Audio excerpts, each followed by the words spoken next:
आज की इस वीडियो में हम पढ़ने जा रहे हैं वो मोमेंट ऑफ इनर्शिया क्लास 11 के लिए।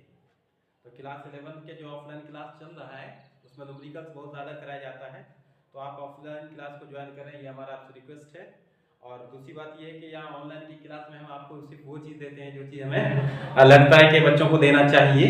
तो हम ऑनलाइन क्लास भी प्रोवाइड आपको कर रहे हैं, लेकिन ऑफलाइन क्लास आप ज्वाइन कर रहे हैं तो ये आपके लिए बेहतर होगा, क्योंकि न्यूमेरिकल्स के लिए चाहे वो एस.सी. वर्मा हो या एस.एल. अरोरा की बुक हो या पांडे जी की बुक हो, तो सभी बुक को टच करते हैं। और साथ ही साथ अभी इस क्लास में जो रनिंग क्लास चल रहा है 11वीं क्लास का, इसमें एम करीम की बुक को हम लोग वो न्यूमेरिकल्स के लिए यूज कर रहे हैं, रेफरेंस ले रहे हैं उसका। लेकिन याद रखना है कि हमें एनसीईआरटी से आगे नहीं बढ़ना है। एनसीईआरटी हमारा मेन क्या मोटिव है कि इसको पूरी तरह से क्या किया जाए, कवर किया जाए। और एनसीईआरटी को जब तक कवर करेंगे, कोई भी कंपटीशन आप फेस करना है तो एनसीईआरटी क्या करेगा, आपके लिए हेल्पफुल साबित होगा। तो यहाँ पे मोमेंट ऑफ इनर्शिया में जो आज पढ़ने वाले हैं वो किसी रॉड का मोमेंट ऑफ इनर्शिया कैलकुलेट करना है। ठीक है, तो आइए देखते हैं बच्चों, moment of inertia of a uniform rod. किसी यूनिफॉर्म रॉड लेते हैं और इसी यूनिफॉर्म रॉड का क्या करते हैं, मोमेंट ऑफ इनर्शिया कैलकुलेट करते हैं। तो आइए देखते हैं मोमेंट ऑफ इनर्शिया, हेडिंग लगाते हैं मोमेंट ऑफ इनर्शिया। किसका? Of a uniform rod. Uniform rod का मतलब यहां पर जो होगा, इसका मतलब ये होगा कि मास जो डिस्ट्रीब्यूशन होगा वो रॉड में मास डिस्ट्रीब्यूशन होगा, क्या होगा, यूनिफॉर्मली होगा, कि जैसा मतलब इनिशियल में होगा वैसा लास्ट में होगा। जैसे देख लेते हैं क्या कि डायग्राम ड्रॉ करते हैं कि एक डायग्राम में हमें दिखेगा क्या कि इसमें यूनिफॉर्म क्या होता है। तो आपको वीडियो दिख रहा है कि नहीं दिख रहा है वो आप कमेंट करेंगे। वीडियो का विजुअलाइजेशन कैसा है आज का, ये मुझे पता नहीं, मैं तो बना रहा हूँ, फिर देखना पड़ेगा मुझे कि क्या है। ये एक रॉड है जिसका मास कितना है, m है। यहाँ पर कंसीडरेशन जो किया है वो हम लिख लेते हैं, m is equal to mass of rod, और l इसका लेंथ ले लेते हैं, लेंथ ऑफ रॉड। दो चीज ले लिया, ठीक। ये जो पॉइंट कंसीडर कर रहे हैं, फर्स्ट ऑफ ऑल एक ऐसे पॉइंट से हम मोमेंट ऑफ इनर्शिया कंसीडर करेंगे जो पॉइंट उसके सेंटर ऑफ ग्रेविटी से, एक्सिस ऑफ रोटेशन उसके सेंटर ऑफ ग्रेविटी से पास करेगा। तो जैसे मान लेते हैं ये पॉइंट है, तो एक्सिस ऑफ रोटेशन ये होगा जो हम ले रहे हैं इसके सेंटर ऑफ ग्रेविटी के अबाउट, ठीक है। तो ये टोटल लेंथ बच्चों क्या है, l है, और यहां से यहां तक का लेंथ क्या है, l है। अब क्या करते हैं कि इसमें एक एलिमेंटल को कट करते हैं, और उस एलिमेंटल को कट करने के बाद हम उसका मोमेंट ऑफ इनर्शिया कैलकुलेट करेंगे और मोमेंट ऑफ इनर्शिया निकालेंगे, और पूरे लेंथ पर उसको क्या करेंगे, हम इंटीग्रेट कर लेंगे। जैसे सपोज करें हमने एलिमेंटल कट किया किस पर, उसी रॉड पर, तो हमें दिखा क्या यहां से यहां तक ये वैल्यू हम उसको dx मान लेते हैं, ठीक। तो एक्सिस से ये x डिस्टेंस पर है, कितना डिस्टेंस पर है, x डिस्टेंस पर, ठीक।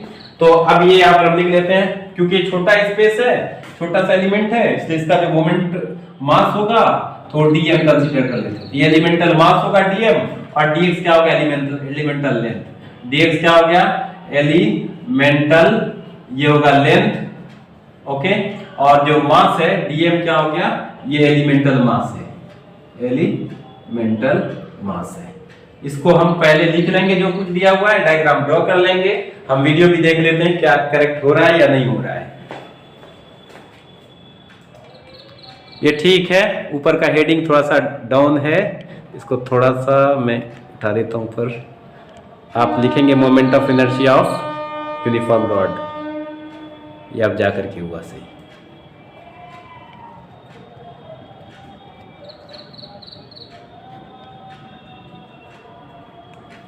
ठीक है, इतना सा सही है, चलेगा इतना सा।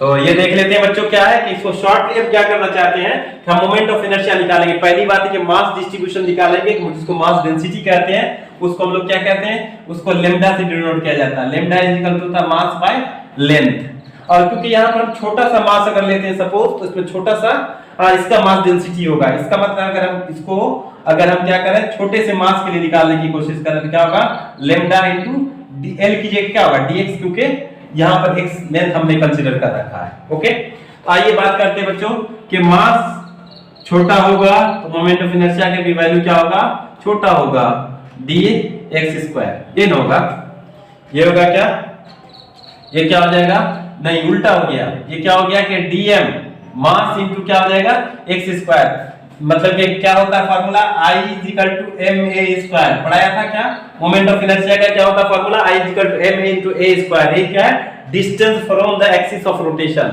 This is axis of rotation, right, this is axis of rotation, this elemental mass is rotating about this axis of rotation and maintain its moment of inertia about this axis of rotation. Okay, so this is right equation, di = dm × x².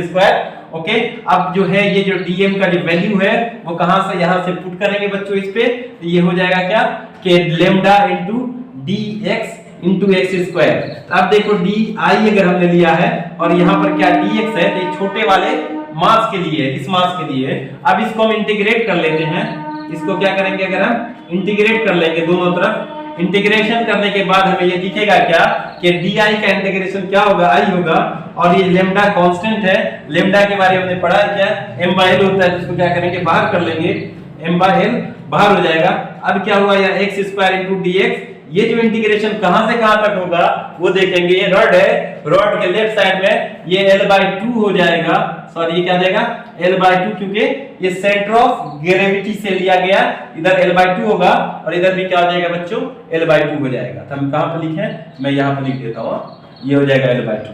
तो means क्या होगा कि -l/2 से लेकर के +l/2 तक उसका क्या होगा, लोअर लिमिट -l/2 होगा और अपर लिमिट क्या होगा, l/2 होगा. ठीक, अब क्या करेंगे यहाँ पे, तो ये हो जाएगा m/l. अब देखेंगे ये x क्या होता है, इंटीग्रेशन पढ़ाया गया था कि x × dx का इंटीग्रेशन क्या होता है. अब क्या करेंगे, यहाँ पर पावर 1 है, 1 में 1 ऐड करते हैं और उसी पावर से क्या करते हैं, डिवाइड करते हैं, तो क्या हो जाता है x²/2. सेम चीज यहाँ पर क्या है, यहाँ पर पावर 2 है, उसमें 1 जोड़ेंगे तो क्या जाएगा, x⁻³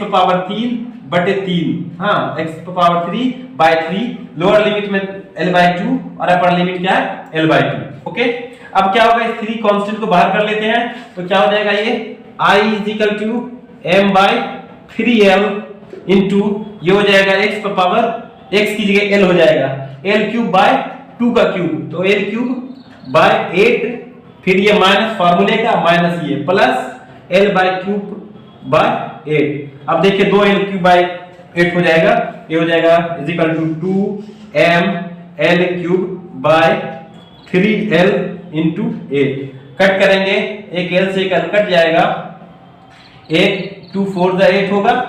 ओके, तो यहाँ पर हम कंसीडर करते हैं क्या, देखिए कंसीडर नहीं करना, यहाँ पे हमें दिखाना क्या कि यहाँ ml²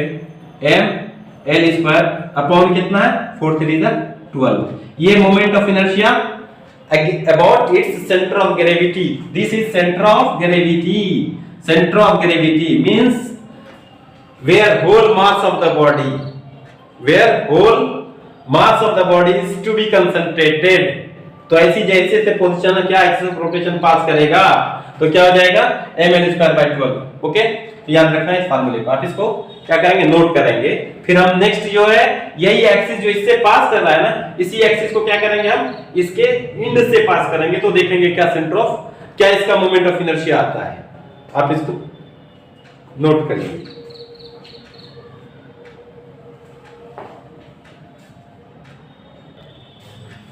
अब जो है इसी रोड में मोमेंट ऑफ इनर्शिया किसका निकालना है, रॉड का निकालना है. अभी निकाले थे किसमें, जब लाइन पास कर रहा था किसी सेंटर ऑफ ग्रेविटी से.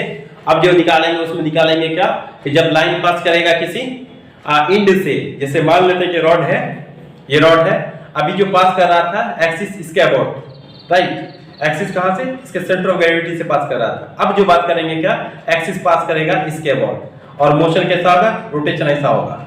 Okay, about the axis, right, ये फिर ऐसे मूव करेगा ऐसे, राइट. तो एक्सिस कहां होगा, उसके एंड पर. अभी जो बात कर रहे थे एक्सिस कहां था, उसके सेंटर ऑफ ग्रेविटी से पास कर रहा था. तो आइए देखते हैं नेक्स्ट क्या है, axis passing through it's and. पहला वाला ये था, इसको भी लिख देंगे, axis passing through it's and. And बोलिए या टर्मिनल बोलिए, तो कोई वो नहीं है. मास का कंसीडरेशन वैसे कर लेंगे कि dx क्या होगा, dm क्या होगा, ठीक है। इसका मास m है, इस पूरे रॉड का मास m है, इस पूरे की लंबाई कितनी है, यहां से यहां तक की लंबाई l है, ओके।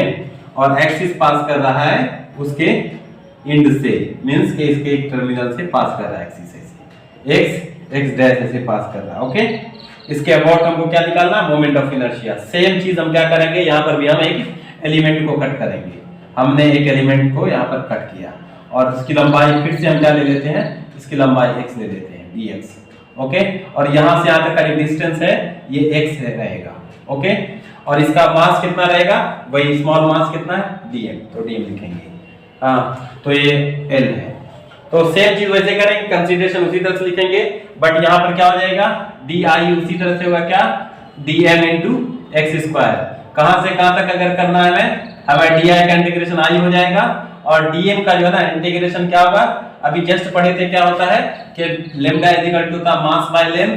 अगर हम छोटा सा मास लेते हैं लैम्डा इनटू dx होगा, ठीक है। तो लैम्डा की जगह क्या लिखेंगे, ये dm की जगह क्या लिखेंगे, lambda into dx, lambda into dx into क्या होगा x स्क्वायर। ये इंटीग्रेशन कहां से कहां तक होगा, ये देखिए जहां से स्टार्ट कर रहे हैं वहां से लेकर के l तक, मतलब लोअर लिमिट इसका क्या होगा 0 और अपर लिमिट क्या होगा l। तो अब हो गया i is equal to lambda, lambda का वैल्यू पुट करेंगे कितना, m upon l into dx, x square into dx, तो क्या होगा x पर पावर 2, ऐसे ना होगा, x पर power 2, lower limit 0 upper limit l। तो देखेंगे यहाँ पे क्या होगा कि m, हाँ, x क्यूब बाय 3 बाहर कर लेते हैं, ये 0 al, तब क्या हो जाएगा i is equal to m, यहाँ पर होगा l क्यूब, है ना, यहाँ देखिए l छूट गया तो यहाँ लिखेंगे m l cube by 3l, एक l से एक l कट गया, तो क्या बचा, i is equal to m l square by 3। देखिए अभी जस्ट आया था, इससे पहले वाले में जस्ट आया था कि जस्ट क्या आया था, अगर हम सेंटर ऑफ ग्रेविटी के अबाउट ले रहे थे तो मोमेंट ऑफ इनर्शिया क्या था, m l स्क्वायर बाय 12 था। अब क्या ले रहे हैं, एक्सिस के अबाउट ले रहे हैं, एंड के अबाउट ले रहे हैं, क्या हो गया, m l स्क्वायर बाय 3 ले रहे हैं, 3 आ रहा है। इसका मतलब क्या कि moment of inertia changes by considering its axis of rotation, either it is passing through its centre of gravity और it is passing through its one end, right. ये एक सिरे से पास कर रहा है या ये किसी सेंटर ऑफ ग्रेविटी से पास कर रहा है, मोमेंट ऑफ इनर्शिया इस बात पर डिपेंड करता है। 2-3 चीज आपको बताया था लास्ट क्लास में बच्चों, मोमेंट ऑफ इनर्शिया किस बात पर डिपेंड करता है, वो इस बात पर डिपेंड करता है कि ऑब्जेक्ट जिसको घुमा रहे हैं उसका मास कितना है, इस बात पर डिपेंड कर रहा है। एक्सिस से उसके बीच की दूरी कितनी है, उस बात पर डिपेंड कर रहा है। तीसरा इस बात पर भी डिपेंड कर रहा है कि एक्सिस जो चूज किए हुए हैं वो एक्सिस का क्या पोजीशन है, पोजीशन ऑफ एक्सिस क्या है। पोजीशन ऑफ एक्सिस को हम दूसरे तरीके से भी इसको निकाल सकते थे। हमने जो पैरेलल जो हमने लिया था क्या, सेंटर ऑफ ग्रेविटी से जो पास करने वाला जो लिया था उसको हम पास उसको भी ले सकते थे, और ये हम पैरेलल एक्सिस थ्योरम से भी इसको प्रूफ कर सकते थे। इसको पैरेलल एक्सिस थ्योरम से भी प्रूफ करते तब भी हमारा वैल्यू इतना ही आता, और इस मेथड से हम कर रहे हैं तब भी हमारा वैल्यू इतना ही आया। ओके, मींस क्या कि हम जिस मेथड से इसको प्रूफ करें वो मैटर करता वो नहीं है, क्योंकि आंसर सेम इसका जो है राइट इक्वेशन का ये सेम वैल्यू आएगा, बट प्रोसेस चेंज हो सकता है, लेकिन वैल्यू पर हम सेम पहुंचेंगे। ये जिस बात पर डिपेंड कर रहा है उस बात को देखेंगे कि मास ऑफ ये रॉड कितना है और लेंथ ऑफ रॉड कितना है, और इसका orientation means position of axis passing through the passing, जो एक्सिस ऑफ रोटेशन कहां से पास कर रहा है इस बात पर डिपेंड करता है। ठीक है, अब जो इसके बाद बात करेंगे वो हम centre of mass of ring का कैलकुलेट कर लेते हैं, उस पर फिर एक क्वेश्चन कर लेंगे। एक क्वेश्चन करने के बाद न्यूमेरिकल्स का कुछ पोर्शन हम कवर करेंगे, और क्योंकि ये 11th क्लास का सबसे इंपॉर्टेंट टॉपिक है, क्योंकि इसके ऊपर जो है ना आप जब भी डिस्कस करेंगे, जब इसके ऊपर हम वर्क करेंगे तो हमें पता चलेगा कि कितना इंपॉर्टेंट है। इंपॉर्टेंट हमें तब पता चलता है जब हमारे एग्जाम में क्वेश्चन छूटता है। ठीक है, तो आप इसको करें।